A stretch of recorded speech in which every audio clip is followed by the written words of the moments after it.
Hi y'all, it's Michelle, the Southern Shell, and I am here to share with you another craft fair resin project. I'm creating some ink pens here. This is not the first time I've done them. The first time I created two, and I wasn't real pleased with the way they turned out. I didn't feel them enough, and so there was a little bit of an indentation, and I tried to kind of shape and fix it up, but I'm using them. They're fine to be anything. I could sell them. I'm just a little bit more of a perfectionist when it comes to the products I sell. You can see here that I'm putting the little ink centers into that mold. At one end, there is a little stopper to put the open end of your pen, and the other end you stick the little ball point, which has a little plastic piece over it to protect it. And these work great because it holds that ink right in the center. Here I'm mixing up the resin, and it is 1-to-1 ratio, and this is actually sped up. You want to mix it very slow so that you don't get or incorporate any more air bubbles into your mix. You want to mix it between 3 and 5 minutes. So I'm getting ready to pour the resin into the pen molds. This resin's been sitting for just a little bit. I wanted to create a 3D movement in the pens, and so it's been sitting for about 25 minutes to heat up and get a little thicker so that I can actually create the movement. So as I'm pouring this, I'm going to pour high and I'm going to pour slow. And I'm going to pour about a quarter of the mold first, and then I'm going to come back again after that resin has flowed to the edges.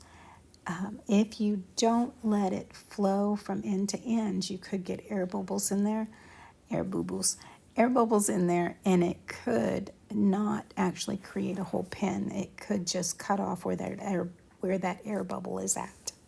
Once you start and you get those molds filled up about a quarter, you're going to start adding some different things to this to start creating that movement. Because this has been sitting for a little while, it's going to be thicker, and it's not going to become one big mess as you add your alcohol ink. So the first one is more of my beach theme. It's going to look like an ocean, or at least that's what I'm hoping for. And so we have Ranger ink in Glacier and in Mermaid, and we're going to drop those in there.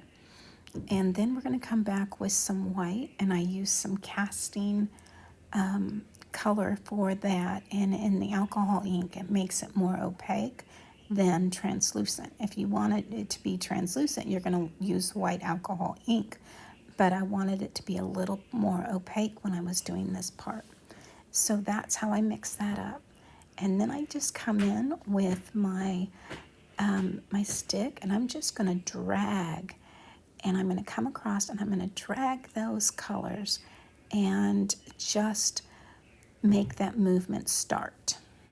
So this next one, I wanted to kind of get a more woodsy look. So I'm using some rosewood here, and that kind of gives us a reddish brown, and then a rust color, and that gives us a little bit different red brown, and then some honeycomb, which actually lights it up just a little bit. And then I'm going to come in with my white, just like I did the other one. We're just going to drop it a bit in through there. And I'm going to take my stick again, and I'm going to do it a little different. I'm going to push down into that end just in case, because I want some color down there. And I'm going to drag and then drop what's on my brush. Drag, drop what's on my brush. Now, y'all know me. I can't make a project without having something in pink. So I thought how pretty this would be to make a actual rose type one. So I'm using some gumball, which is kind of a bright pink, and some wild plum, which is a kind of a deep purple. Then I'm going to add the white over the top of it, just like I did the others, and I'm going to puff it on down into that tip, And then once again, I'm going to drag and drop, drag and drop.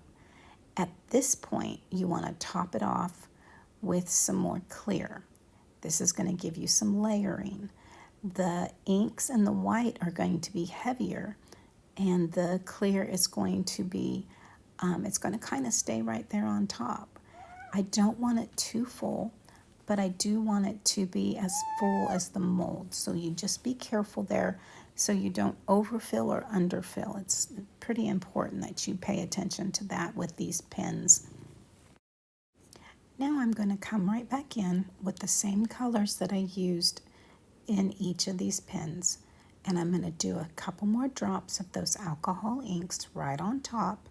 So the first one is the ocean items, which is mermaid and glacier. And then the second one is going to be the woodsy colors. So we have rosewood, we have rust, and we have honeycomb. That's with those there.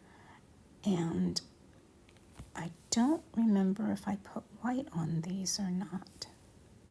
The last one is the bubblegum and the wild plum, which is going to be that beautiful rose tone that I love. And here we go. Yes, I did add some white back onto the top of those. I thought I did, but you know, it's been a minute or two, so I just added that white just like I did before and just sit right on top of there. Now, because this resin I made up and I wanted it to sit a little bit to get this movement effect, it is getting thicker as it sits. So it's harder to actually maneuver, but I'm doing it, and I'm just going to come in with my stick again and just give it a little push to get those colors moving. Now, to get those colors just moving again, you're going to come back in and just give a little bit of movement to that. And all you have to do is just kind of drag something through it and do it slowly. You don't need a lot to get those alcohol inks to move. Now I'm just making sure that the molds are filled completely so that they will cure properly in the mold. Now it's day 2, and I did overfill the molds a little bit, but it's okay. They can be cleaned up, and it is demolding time. Let's start with this beautiful ocean blue one that we started with and pull it off there. And the tip is right where that little plug went into to hold it straight. And the tip of the pen sat right down in there. And look at that movement. Oh my goodness, is that not gorgeous? It truly looks like the ocean and waves. I absolutely love the way that turned out. Oh my gosh, I hope the camera can pick it up. I think it does a little bit, but not nearly what you would get in person. There will be some cleanup, but I use my little brayer tool and it'll just slide that stuff right off. I am tickled the way these turned out. Absolutely beautiful. All right, next one. Let's go ahead and do the pink. Oh, yeah, this is messy, but that's okay. Easy peasy cleanup. And we're just going to loosen the mold around it. Now, this mold actually envelops a lot of the resin and the pen when you're putting it in. So it's a little more difficult to get out. Folks, the struggle is real here because when these get firm and they're ready to be pulled out, I don't want to rip my mold. So there we go. Let's pop that other side right out. And that should pull like right out. There you go. And that's the rose one. Oh my goodness. So pretty. Once again, I've got some little pieces that'll bray right off of there. But I love the way those colors went together. Now this was the bubblegum and the wild plum. and those colors just fed off of each other. The last one, the messy one, they were all kind of messy, but like I said, you have a brayer tool, by all means, it's the simplest way and the safest way to get those edges cleaned up. And you pull that right on out, and there you have it. This is the woodsy one. And this I used 3 different colors in, which turned out very well. Oh my goodness. And you can see that you have your clear parts, you have your translucent with your alcohol inks, and then you have that white that is just creating more movement through there because it's heavier, and so it sinks at a different rate than the alcohol inks do. And look at that, it just turned out so pretty. So excited. Oh my goodness. Well, that's it for this video. I will be inserting pictures at the end with a little more detail for each pen. If you like this video, please give me a thumbs up and consider subscribing. As always, stay safe, God bless, and bye for now.